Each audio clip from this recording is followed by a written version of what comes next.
اللہ تعالیٰ نے نا انسان کو پیدا ہی مشقت میں کیا، یہ مشقت میں ہے۔ رب فرماتے ہیں میں نے اس کی پیدائش ہی، اس کا خمیر ہی مشقت والا بنایا۔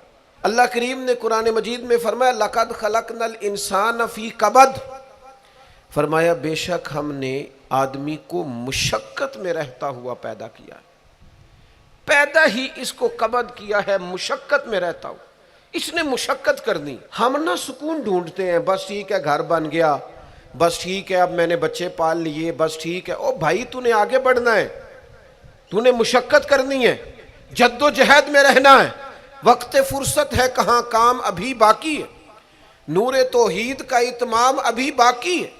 یاد رکھیں اگر آج جوانی ہے تو بڑھاپا آئے گا، آج اگر صحت بالکل ٹھیک ہے تو آہستہ آہستہ خدا نخواستہ قوا اور اعصاب کمزور ہونے لگتے ہیں، ٹھیک ٹھاک نظر ہوتی ہے پھر بڑے نمبر کی اینک لگ جاتی ہے، انسان کمزور ہونے لگتا ہے۔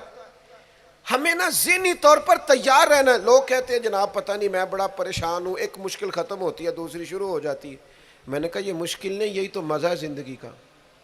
اللہ کہتا ہے میں نے تجھے مشقت میں پیدا کیا ہے، اور تو کہتا ہے کہ آسانی ہو جائے۔ اب یہ تو نہیں نہ ہوگا، جس نے جیسا پیدا کیا ہے بات تو اس قادر مطلق کی چلے گی، تیری نہیں چلے گی جب اس نے پیدا ہی مشقت میں کیا ہے۔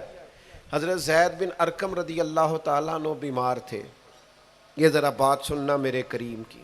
اللہ کے پیارے حبیب علیہ السلام تیمارداری کے لیے تشریف لے گئے، تو حضور سید عالم علیہ السلام نے جا کر جناب زید بن ارقم کی طبیعت کو دیکھا تو کمزوری تھی اور وہ پریشان بھی تھے۔ تو حضور علیہ السلام کو اللہ تعالیٰ نے غیب کے خزانوں کی کنجیاں عطا فرمائی ہیں، قریب مسکرا کے فرمانے لگے زید اس بیماری سے پریشان نہ ہو، اس سے تو آپ نے ٹھیک ہو جانا ہے۔ اس روایت پر خاص غور کرنا کیا کہہ رہا ہوں، فرمایا اس سے آپ نے پریشان نہیں ہونا، اس سے تو آپ نے ٹھیک ہو جانا ہے، مسئلہ ہی نہیں۔ ہاں اس کے بعد ایک وقت آئے گا آپ کی آنکھوں کی بینائی رخصت ہو جائے گی اور عمر بھی آپ کی لمبی ہوگی، یعنی ایک بڑھاپا، ایک نظر چلی جائے گی۔ اب آپ یہاں غور کریں سرکار تربیت کیا کر رہے ہیں۔ حضور فرما رہے ہیں یہ جو مشکل ہے یہ تو گزرنے والی ہے، اس کے بعد جو مشکل آنے والی ہے وہ اس سے بڑی ہے۔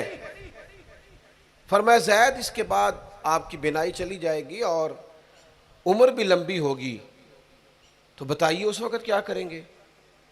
تو حضرت زید بن ارقم رضی اللہ تعالیٰ عنہ عرض کرنے لگے یا رسول اللہ میں اللہ کی رضا پر ثواب کی نیت سے صبر کروں گا۔ معنی کیا ہے، دکھ قبول محمد بخشا راضی رہن پیارے۔